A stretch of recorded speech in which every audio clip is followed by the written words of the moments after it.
నమస్తే, welcome to KNR channel. ముందుగా headlines. తాడేపల్లిలోని వైఎస్ఆర్సీపీ కేంద్ర కార్యాలయంలో స్టేట్ పంచాయతీరాజ్ వింగ్ ప్రెసిడెంట్ వెన్నపూస రవీంద్రారెడ్డి ప్రెస్ మీట్. ఆ వెంకటేశ్వరుడి ప్రాణభిక్షతోనే బతికున్న సీఎం చంద్రబాబు.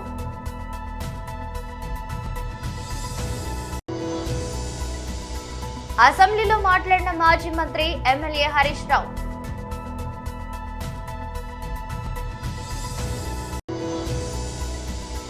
కూతురు సితారాతో మహేష్ బాబు యాడ్.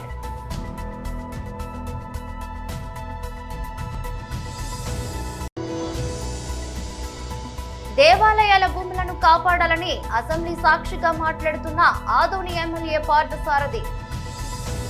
తాడేపల్లిలోని వైఎస్ఆర్సీపీ కేంద్ర కార్యాలయంలో స్టేట్ పంచాయతీరాజ్ వింగ్ ప్రెసిడెంట్ వెన్నపూస రవీంద్రారెడ్డి ప్రెస్ మీట్ నిర్వహించారు. ఇది మేము చెప్పేటువంటి వైఎస్ఆర్సీపీ వాళ్ళు చెప్పేటువంటి లెక్కలుగా మీ ప్రభుత్వం విడుదల చేసినటువంటి లెక్కలని చెప్పేసి ఈ సందర్భంగా నేను చూపించేటువంటి ప్రయత్నం చేస్తున్నా.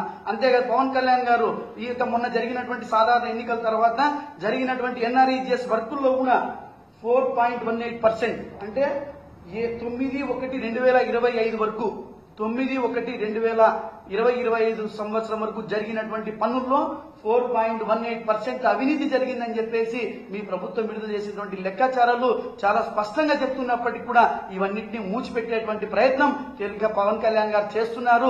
ఎందుకంటే తెలుగుదేశం పార్టీ నాయకులు రాసిచ్చినటువంటి కాకమ్మ కథలు ఈ రోజు తీసుకొచ్చి చదివేటువంటి ప్రయత్నం చేస్తున్నటువంటి పవన్ కళ్యాణ్ అని చెప్పేసి ఈ సందర్భంగా నేను ఆరోపిస్తా ఉన్నాం.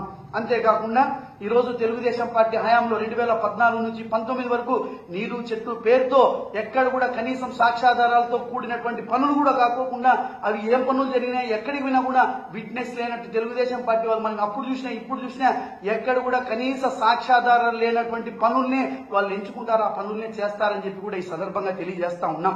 14 నుంచి 19 వరకు దాదాపు 5,000 కోట్ల రూపాయల పైచిలుకు నిధులతో ఈరోజు నీరు చెట్టు పథకాన్ని అమలు చేశారు. ఎక్కడైనా ఏ గ్రామంలోనైనా ఆ పనులకు సంబంధించినటువంటి అవశేషాలు కూడా ఎక్కడ కూడా కనీస కనుచూపు మేరలో కూడా కనపరావు. ఆ స్కీమ్ పేరుతో 1,000 కోట్ల రూపాయలను తెలుగుదేశం పార్టీ నాయకులు దోచిపెట్టేటువంటి ప్రయత్నం చేసినటువంటి మాట వాస్తవం కాదా అని చెప్పి ఈ సందర్భంగా మేము డిమాండ్ చేస్తున్నాం. అంతేకాకుండా 2014 నుంచి 19 వరకు ఫానం పనుల పేరుతో 11 లక్షల ఫానం పనులను తొయ్యామని చెప్పేసి 5,940 కోట్ల రూపాయలను ఆ రోజు తెలుగుదేశం పార్టీ వారి నాయకులు దోచుకోవడం జరిగింది. నేను అనంతపురం జిల్లా పరిషత్ ప్రతిపక్ష నాయకుడు ఉన్నప్పుడు అనంతపురం జిల్లాలో 1,00,000 ఫారం పనుల పేరుతో 543 కోట్ల రూపాయలను డ్రా చేస్తే మేము ప్రత్యక్షంగా క్షేత్రస్థాయిలో విజిట్కి వెళ్తే ఎక్కడ కూడా కనీసం బకెట్ నీళ్లు నిలబడేటువంటి గుంతలు కూడా తీసినటువంటి పాపాన పోలేదు. ఇదేనా చంద్రబాబు నాయుడు మీరు సంపదను సృష్టించడం అంటే అని చెప్పి ఈ సందర్భంగా నేను అడుగుతా ఉన్నా. ఇదే జగన్మోహన్ రెడ్డి గారి ప్రభుత్వంలో 19 నుంచి 24లో మీకు బుద్ధి పుట్టినటువంటి ఈ రాష్ట్రంలో మీకు బుద్ధి పుట్టినటువంటి గ్రామానికి వెళ్ళండి. ఆ గ్రామంలో గ్రామ సచివాలయం మీకు స్వాగతం పలుకుతుంది, ఆర్బీకే సెంటర్ స్వాగతం పలుకుతుంది, మిల్క్ సెంటర్ స్వాగతం పలుకుతుంది, హెల్త్ సెంటర్ స్వాగతం పలుకుతుంది, డిజిటల్ లైబ్రరీ స్వాగతం పలుకుతాయి.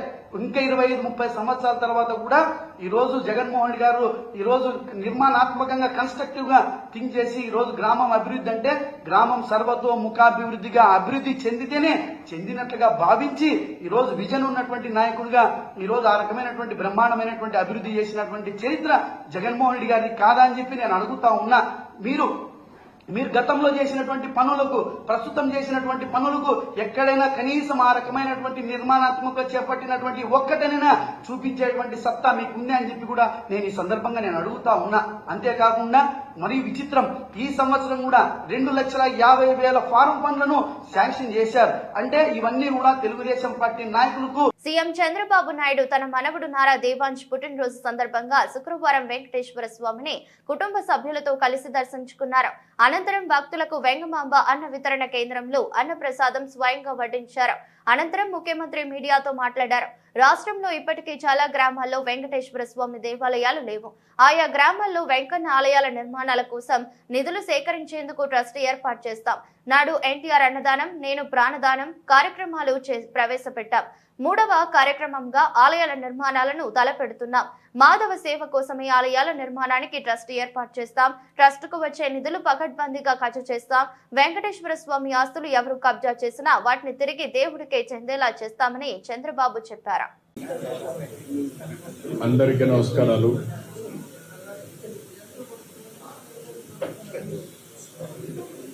నేను నా జీవితంలో ఎప్పుడు కూడా వెంకటేశ్వర స్వామి పవిత్రతను తలుచుకొని ఎన్నిసార్లు వచ్చినా మళ్ళీ ఆ సంకల్పాన్ని పునరంకితం చేయడం కోసం ముందుకు వస్తూ ఉంటాను. ఈరోజు మా దేవాంశ్ పుట్టినరోజు కూడా, అందుకనే మేము మా ఇంటి కులదైవం వెంకటేశ్వర స్వామి కంపల్సరీగా ఫ్యామిలీ మెంబర్స్కి రావడం వీలైనంత వరకు.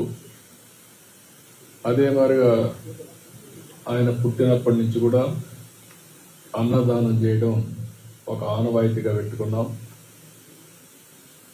అన్నదానం అనేది ఎన్టీ రామారావు గారు స్టార్ట్ చేశారు.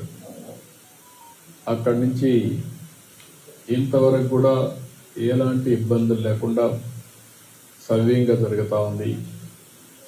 ఈరోజు ఆయన ప్రారంభించిన ఈ కార్యక్రమానికి 2,200 కోట్ల రూపాయల కార్పస్ ఉంది. ప్రతి సంవత్సరం ప్రతిరోజు ఎంతోమంది భక్తులు వచ్చి అన్నదానం ట్రస్ట్కి డొనేట్ చేస్తున్నారు, లేకపోతే ఆ రోజుకి వాళ్ళే విరాళాలు ఇచ్చి నిర్వహించే పరిస్థితికి వచ్చారు. ఇది ఒక మహత్తరమైన కార్యక్రమం. ఇది శాశ్వతంగా జరుగుతుంది. ఈ సందర్భంగా మేము అక్కడికి వచ్చినప్పుడు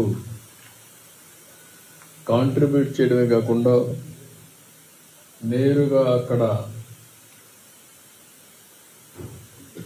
ఎవరైతే భక్తులు ఉన్నారో వాళ్ళకి అన్నం వడ్డించినప్పుడు ఉండే తృప్తి ఎలకట్టలేదు.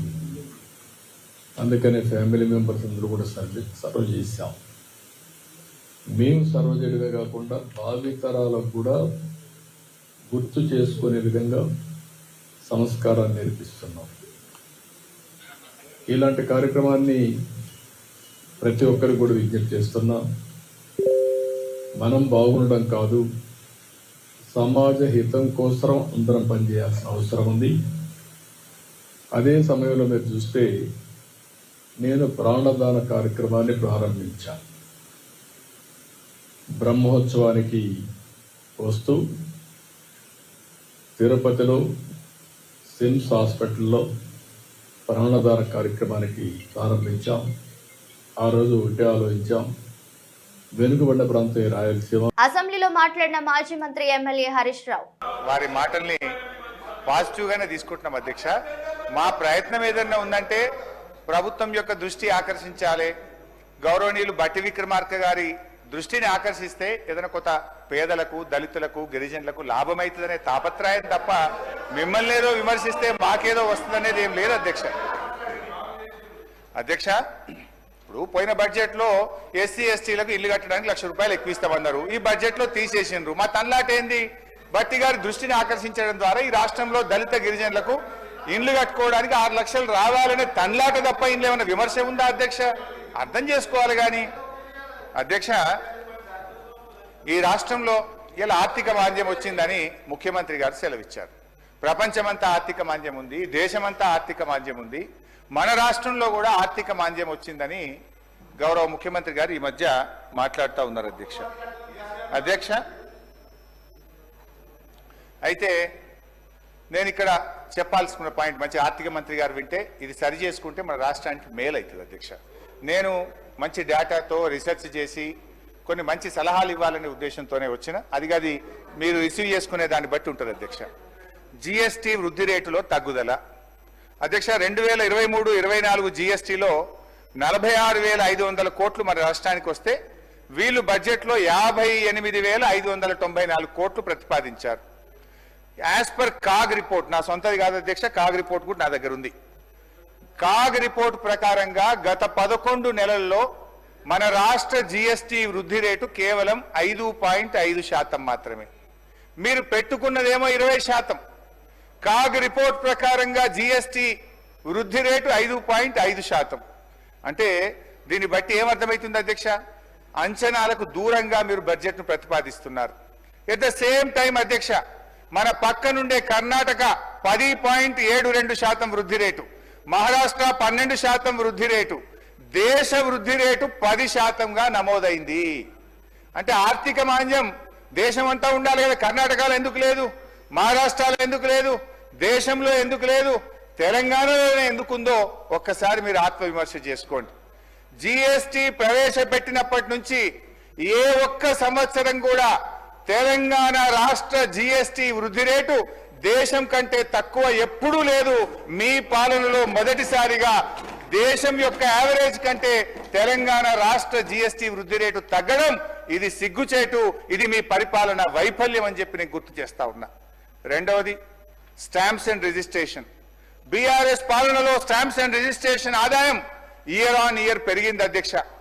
పెద్ద నోట్ల రద్దు, కరోనా వంటి ఆర్థిక ఉత్పాతాలను కూడా తట్టుకొని మేము ఆదాయం పెంచి చూపించాం. 2014-15 మా ప్రభుత్వం వచ్చిన మొదటి సంవత్సరంలో స్టాంప్స్ అండ్ రిజిస్ట్రేషన్ ఆదాయం 2822 కోట్లు అధ్యక్ష. 2023-24 నాటికి మేము దిగిపోయే సంవత్సరానికి తన తండ్రి మహేష్ బాబుతో కలిసి సితారా తాజాగా ఓ యాడ్ లో నటించింది. ఈ యాడ్ తాలూకు వీడియో ప్రస్తుతం నెట్టింట వైరల్ అవుతుంది. ఇందులో సితారా మహేష్ ను చూసి అభిమానులు ఫిదా అవుతున్నారు. షాపింగ్ బాగా ఎంజాయ్ చేశాం కదా అంటూ మహేష్ అనగానే అవును నాన్న అంటూ ఆయనపై ఓ డ్రెస్ విసిరేస్తుంది సితారా. దాంతో వెంటనే మహేష్ కాస్ట్యూమ్ మారిపోతుంది. అలా మహేష్ కూడా సితారాపై బట్టలు విసురుతారు. అలా ఒకరిపై ఒకరు బట్టలు విసురుకుంటూ తండ్రి కూతురు కొత్త కాస్ట్యూమ్స్ తో కనిపిస్తూ సందడి చేస్తుంటారు. ప్రస్తుతం ఈ వీడియో అభిమానులను ఎంతగానో ఆకట్టుకుంటుంది. ఇక ఈ యాడ్ లో మహేష్ కొంచెం గడ్డంతో క్లాసిక్ లుక్ లో కనిపించారు. ఇక సితారా అయితే చిరునవ్వులతో ఎంతో క్యూట్ గా కనిపించింది. కాగా మహేష్ బాబు సినిమాల విషయానికి వస్తే ప్రస్తుతం ప్రముఖ దర్శకుడు ఎస్ఎస్ రాజమౌళి డైరెక్షన్ లో మూవీలో నటిస్తున్నారు. ఈ చిత్రం SS29 అనే వర్కింగ్ టైటిల్ తో రూపొందుతోంది. సూపర్ స్టార్ పక్కన ప్రియాంక చోప్రా నటిస్తున్న ఈ సినిమాలో కీలక పాత్రలో పృథ్వీరాజ్ సుకుమారన్ కనిపించనున్నారు. ఈ చిత్రాన్ని టాలీవుడ్ సీనియర్ నిర్మాత KL నారాయణ నిర్మిస్తున్నారు. ఇక ఈ మూవీ యాక్షన్ అడ్వెంచర్ గా ఉంటుందని కథ రచయిత విజేంద్ర ప్రసాద్ ఇప్పటికే వెల్లడించారు. భారీ బడ్జెట్ తో తెరకెక్కుతున్న ఈ చిత్రంలో హాలీవుడ్ టెక్నీషియన్స్ కూడా భాగం కానున్నారు. మార్చి 29వ తేదీ అనగా శనివారం పార్వతీపురం మన్యం జిల్లా కలెక్టర్ కార్యాలయం వద్ద గిరిజన సమస్యలపై జరుగుతున్న ధర్నాకు సంబంధించిన గోడ పత్రాలు ఈ రోజు అనగా శుక్రవారం గిరిజన సంఘ ఆధ్వర్యంలో కొమరాడ మండల కేంద్రంలో విడుదల అనంతరం నిరసన జరిగింది. పార్వతీపురం మన్యం జిల్లా కొమరాడ మండల కేంద్రంలో గిరిజన సంఘం ఆధ్వర్యాన గిరిజనులందరితో కలిసి ఈరోజు ఇక్కడ మార్చి 20వ తేదీన పార్వతీపురం కలెక్టర్ కార్యాలయం వద్ద ఆదివాసీ గిరిజన సంఘం ఆధ్వర్యంలో జరుగుతున్న ధర్నాను జయప్రదం చేయాలని కోరుతూ ధర్నాకు సంబంధించిన గోడ పత్రికలు విడుదల చేయడం జరిగింది. ఇలాంటి సందర్భంలో ఈరోజు ఐటీడీఏలు ఉన్నాయండి. మన పార్వతీపురం మన్యం జిల్లాలో చేతంపేట పార్వతీపురం ఐటీడీఏలు ఉన్నాయి. ఈ ఐటీడీఏల కోట్లాది డబ్బులు గిరిజనులకు వచ్చినప్పుడు కూడా గిరిజనులు పండించిన పంటలకు గిట్టుబాటు ధర లేక ఈరోజు ఇబ్బంది పడే పరిస్థితి ఉంది. కాబట్టి ఇలాంటి సందర్భంలో 80 కేజీల జీడిపప్పు జీడిపెక్కలు 16,000 రూపాయలు కొనుగోలు చేయాలి. అన్ని గిరిజన గ్రామాలకి రహదారి సౌకర్యాలు కల్పించాలి. అలాగే ఇంజనీరింగ్ కాలేజు నిర్మించాలి. అలాగే పీజీ కాలేజ్ నిర్మించాలి. గిరిజన విద్యార్థులు ఆదుకోవాలని కోరుతున్నాం. ముఖ్యంగా జీవో నెంబర్ 3ను పగడబందిగా అమలు చేయాలి. 1/70 చట్టాన్ని అమలు చేయాలి. అన్ని గిరిజన గ్రామాలను 1/70 చట్టాల్లో చేర్చాలి. కొన్ని గిరిజన గ్రామాలు 1/70 చట్టాలు ఉండడం వల్ల మిగతా గ్రామాలు గిరిజన లేకపోవడం వల్ల గిరిజన యువకులందరూ కూడా ఈరోజు రోడ్ల పాలయ్యే పరిస్థితి ఉంది. ఎంత చదువుకున్నా సుఖం లేని పరిస్థితి ఉంది. ఈరోజు పక్క శ్రీకాకుళం జిల్లాలో జీడి పరిశ్రమలు ఎక్కడ పడితే అక్కడ ఉండడం వల్ల జీడి కిలో 200 రూపాయలు కొనుగోలు చేసే పరిస్థితి ఉంది. ఇక్కడ జీడి పరిశ్రమ మన పార్వతీపురం మన్యం జిల్లా లేకపోవడం వల్ల మధ్య దళారులు 60 రూపాయలకి 70 రూపాయలకి కొనుగోలు చేసి గిరిజన రైతుల జీవితాలతో ఆడుకునే పరిస్థితి ఉంది. కాబట్టి ఇలాంటి సందర్భంలో వెంటనే జీడి పరిశ్రమ పార్వతీపురం అలాగే జీడి పరిశ్రమలు తాలూరు పురపాము గుమలక్ష్మపురం కొమరాడ మండలంలో నిర్మించి గిరిజనులు పండించిన జీడి పెక్కలను 80 కేజీల 16,000 రూపాయలు కొనాలి. చీపులు కొనుగోలు చేయాలి.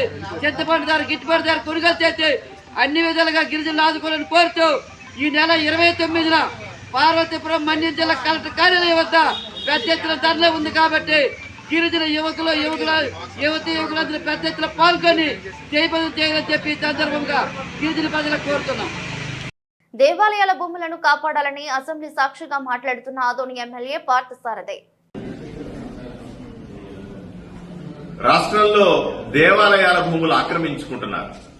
హిందువులు నమ్మిన గుడికి దేవుడికి తమ తరువాత కూడా ధూపదీప నైవేద్యాల కోసం ఇబ్బంది ఉండకూడదని ఆస్తులో పొలాలను ఇస్తారు. ఇలా రాష్ట్రంలో హిందూ దేవాలయాలకు మొత్తం ఉన్న భూములు 4,10,000 ఎకరాలు. వీటిలో ప్రైవేటు వ్యక్తుల ఆక్రమణలో ఉన్న భూములు 1,13,000 ఎకరాలు. జీఓఎంఎస్ 211 2015 సంవత్సరం ప్రకారంగా హిందూ దేవాలయాల భూములు ప్రభుత్వ భూములు కాదు. వీటికి కస్టోడియన్, కాపలాదారు మాత్రమే. ఇలా హిందూ దేవాలయాల భూముల్ని కాపాడాల్సిన ప్రభుత్వాలు అవి ఆక్రమణలకు గురవుతున్న కఠిన చర్య తీసుకోకపోవడాన్ని నేను తీవ్రంగా ఖండిస్తా ఉన్నాను. ఇందులో మరొక కోణం కూడా ఉంది. ప్లాస్టిక్ అలవెన్స్ ఇస్తామని చెప్పి, అంటే ఆయా దేవాలయాలకు ఇవ్వాల్సినటువంటి రెంట్ లాంటిది గత ప్రభుత్వాలు వివిధ అవసరాల కోసం దశాబ్దాలుగా తీసుకున్న భూములు 34,000 ఎకరాలు భూమి తీసుకున్నారు. కానీ ఈ అలవెన్స్ ఆయా దేవాలయాలకు చెల్లించడం లేదు. ఇదేం తక్కువ డబ్బులేం కాదు. 2019 నాటికి ప్రభుత్వం 771 దేవాలయాలకు చెల్లించాల్సిన సొమ్ము సుమారుగా 1,000 కోట్లు. 2025 నాటికి వడ్డీతో కలిపి 2,400 కోట్లు అవుతుంది. దీన్ని ఎప్పుడు చెల్లిస్తారో ప్రభుత్వం సమాధానం చెప్పాలి. హిందూ దేవాలయాల జోలికొస్తే ఊరుకునేది లేదు. ఆలయాల భూములు ఆక్రమిస్తే కఠినంగా శిక్షిస్తామనే విధానం ప్రభుత్వానికి ఉండాలని నేను కోరుకుంటా ఉన్నాను. మహదేవ్పూర్ మండల కేంద్రంలో కూరగాయల మార్కెట్ ఆవరణలోని మహాత్మా జ్యోతిరావు పులే విగ్రహం వద్ద బీసీ కులాల ఐక్య వేదిక అధ్యక్షులు సముద్రాల తిరుపతి ఆధ్వర్యంలో బీసీ రిజర్వేషన్ బిల్లు ఆమోదాన్ని హర్షిస్తూ ముఖ్యమంత్రి రేవంత్ రెడ్డి చిత్రపటానికి పాలాభిషేక కార్యక్రమాన్ని నిర్వహించారు. కాంగ్రెస్ పార్టీ మండల అధ్యక్షులు అక్బర్ ఖాన్ ఈ కార్యక్రమానికి అతిథిగా హాజరై మహానీయుని విగ్రహానికి పూలమాల వేసి ఘన నివాళులర్పించారు. కాంగ్రెస్ పార్టీ ఎన్నికల్లో ఇచ్చిన హామీ మేరకు బీసీ రిజర్వేషన్ బిల్లు 42% మరియు ఎస్సీ వర్గీకరణ బిల్లు ఆమోదించిన రేవంత్ రెడ్డిని తెలంగాణ ప్రభుత్వాన్ని కృతజ్ఞత పూర్వకంగా అభినందిస్తున్నామని సముద్రాల తిరుపతి తెలిపారు. కాంగ్రెస్ ప్రభుత్వం మన అసెంబ్లీలో 42% రిజర్వేషన్ కల్పించినందుకు ప్రభుత్వానికి ధన్యవాదాలు తెలుపుతున్నాం. దీంట్లో కూడా ముఖ్యమంత్రి గారికి మరియు బీసీ మంత్రి అయినటువంటి పొన్నం ప్రభాకర్ గౌడ్ గారికి మరియు శివరావు గారు మరియు బీసీ సంఘాల కోసం నిరంతరం పోరాటం చేస్తున్న రాష్ట్ర దేశ నాయకులైనటువంటి ఆర్ కృష్ణయ్య గారికి మరియు పి రామకృష్ణయ్య గారికి మరి మనకు ఇదివరకే జ్యోతిరావు పూలే మరి సావిత్రిబాయి గారు కూడా బీసీల కోసం ఆ రోజు నుంచి ఈ రోజు వరకు వీళ్ళంతా పోరాటం చేస్తున్న మనకు చట్టసభ లోపల బీసీలకు రిజర్వేషన్ ఎస్సీలకు రిజర్వేషన్ ఏ విధంగా కావాలనేది వాళ్ళు రాజ్యాంగంలో రాసిన సందర్భంగా ఆ రోజు నుంచి ఇప్పటి వరకు కూడా మనకు రాజ్యాంగం లోపల బీసీల రిజర్వేషన్ అమలు కాలేదు. మరి ఈరోజు మన రాష్ట్ర ముఖ్యమంత్రి అయినటువంటి మన రేవంత్ రెడ్డి గారు నమ్మక లీడర్గా అసెంబ్లీ లోపల బీసీలకు 40% రిజర్వేషన్ కల్పించినందుకు ముఖ్యమంత్రి గారికి ధన్యవాదాలు తెలుపుకుంటూ పాలాభిషేకం చేసుకుంటూ వారికి ధన్యవాదాలు తెలియజేసుకుంటూ ఇప్పుడు చక్క మురళి గారిని మాట్లాడాల్సిన ప్రజలు గారు రండి ఇప్పుడు దేవరావు గారు 2 నిమిషాలు మాట్లాడాల్సిందే కోరుతున్నాను.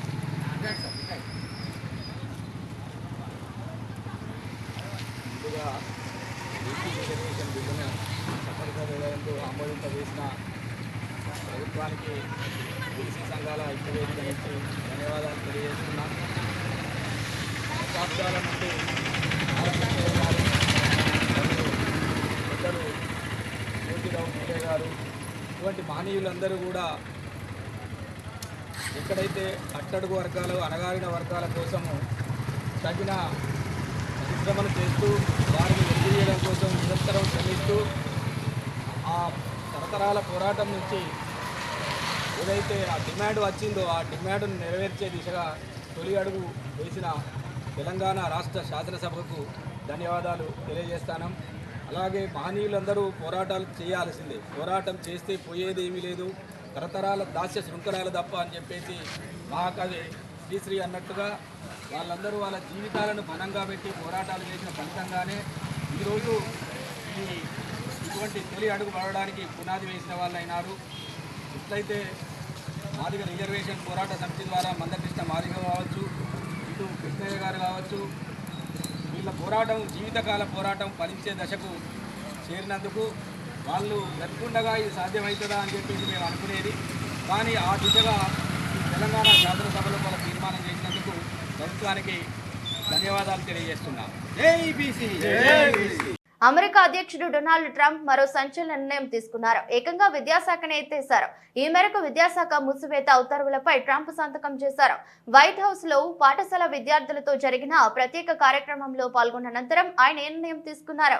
విద్యాశాఖ ద్వారా ఎలాంటి ప్రయోజనం లేదని, దాని అధికారాలను రాష్ట్రాలకు తిరిగి అప్పగిస్తామని ట్రంప్ పేర్కొన్నారు. అయితే విద్యార్థుల ఫీజు రాయితీలో కొన్ని ముఖ్యమైన పథకాలను కొనసాగిస్తున్నామని ఆయన హామీ ఇచ్చారు. ట్రంప్ చర్యను డెమోక్రాట్లు తీవ్రంగా విమర్శిస్తున్నారు. ఇది ఆయన తీసుకున్న అత్యంత వినాశకరమైన చర్యలలో ఒకటని వారు అభివర్ణిస్తున్నారు. విద్యాశాఖ అధికారాలను రాష్ట్రాలకు అప్పగించేందుకు అవసరమైన చర్యలు తీసుకుంటున్నామని విద్యాశాఖ మంత్రి లిండా మెక్కాన్ తెలిపారు. ప్రజలకు అందుతున్న సేవల్లో ఎటువంటి అంతరాయం లేకుండా చూస్తామని ఆమె స్పష్టం చేశారు. ట్రంప్ ప్రభుత్వంలో విద్యా వ్యవస్థలో సమూల మార్పులు తీసుకురావడానికి ప్రయత్నాలు జరుగుతున్నాయని ఆమె తెలిపారు. ట్రంప్ బాధ్యతలు స్వీకరించిన నాటికి విద్యాశాఖలో 4100 మంది ఉద్యోగులు ఉండగా వారిలో 600 మంది స్వచ్ఛందంగా పదవి విరమణకు ముందుకొచ్చారు. మిగిలిన సిబ్బందిని తగ్గించే దిశగా చర్యలు తీసుకుంటున్నారు. అవసరానికి మించి ఉన్న సిబ్బందిపై వేటు వేయడానికే ఈ నిర్ణయం తీసుకున్నామని లిండా మక్కాన్ తెలిపారు. కాగా విద్యాశాఖ మూసివేతపై ఎలాన్ మస్క్ తనదైన శైలిలో సోషల్ మీడియాలో పోస్టు పెట్టారు. విద్యాశాఖను ట్రంప్ సమాధి చేశారన్న అర్థం వచ్చేలా ఒక ఫోటోను పంచుకున్నారు. వార్తలు ముగించే ముందు మరోసారి హెడ్లైన్స్. తాడేపల్లిలోని వైఎస్ఆర్సీపీ కేంద్ర కార్యాలయంలో స్టేట్ పంచాయతీరాజ్ వింగ్ ప్రెసిడెంట్ వెన్నపూస రవీంద్రారెడ్డి ప్రెస్ మీట్. ఆ వెంకటేశ్వరుడి ప్రాణభిక్షతోనే బతుకున్న సీఎం చంద్రబాబు.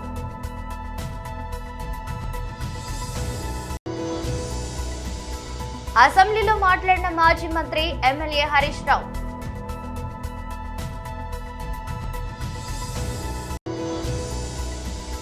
కూతురు సితారాతో మహేష్ బాబు యాడ్.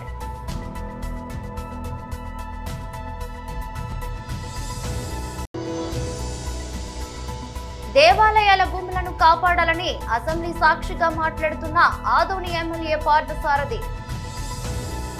ఇది బులెటిన్. మరో బులెటిన్ లో మళ్ళీ కలుద్దాం. అంతవరకు సెలవు. నమస్కారం.